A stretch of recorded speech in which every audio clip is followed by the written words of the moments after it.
കൊച്ചി വാരാപ്പുഴയിൽ 4 വയസ്സുകാരനായ മകനെ കൊന്ന് പിതാവ് ജീവനൊടുക്കി. വളാഞ്ചേരി സ്വദേശിയായ ഷെരീഫും മകനുമാണ് മരിച്ചത്. കുടുംബപ്രശ്നമാണ് കാരണമെന്നാണ് പ്രാഥമിക നിഗമനം.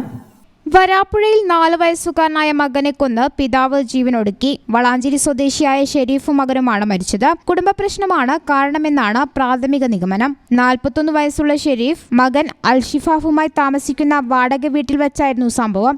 4 വയസ്സു മാത്രമാണ് മകന്റെ പ്രായം. മകനെ കൊന്നതിനു ശേഷം ഷെരീഫ് ജീവനൊടുക്കിയെന്നാണ് പ്രാഥമിക വിവരം. ഭാര്യയുമായി അകന്നു കഴിയുകയായിരുന്നു ഷെരീഫ്. താൻ ജീവനൊടുക്കുമെന്ന് സുഹൃത്തുക്കൾക്കും ഭാര്യയ്ക്കും ഇയാൾ വാട്സ്ആപ്പ് സന്ദേശങ്ങൾ അയച്ചിരുന്നു. ഇവർ എത്തിയപ്പോൾ വീട് പൂട്ടിയ നിലയിലായിരുന്നു. തുടർന്ന് പോലീസിൽ വിവരം അറിയിച്ചു. പോലീസ് എത്തിയപ്പോഴാണ് ഷെരീഫിനെയും മകനെയും മരിച്ച നിലയിൽ കണ്ടെത്തിയത്. ഭാര്യയിൽ നിന്നും പോലീസ് മൊഴിയെടുത്തു. News bureau, Valanchery. ഇനി ഓരോ മാംഗല്യവും മംഗളമാകട്ടെ. നിങ്ങളുടെ വിവാഹാഘോഷങ്ങളെ ബജറ്റിലൊതുക്കാൻ ചാസിയ സിൽക്സ് നിങ്ങൾക്കായി ഒരുക്കിയിരിക്കുന്നു മംഗൾ വെഡിംഗ് ഫെസ്റ്റ്.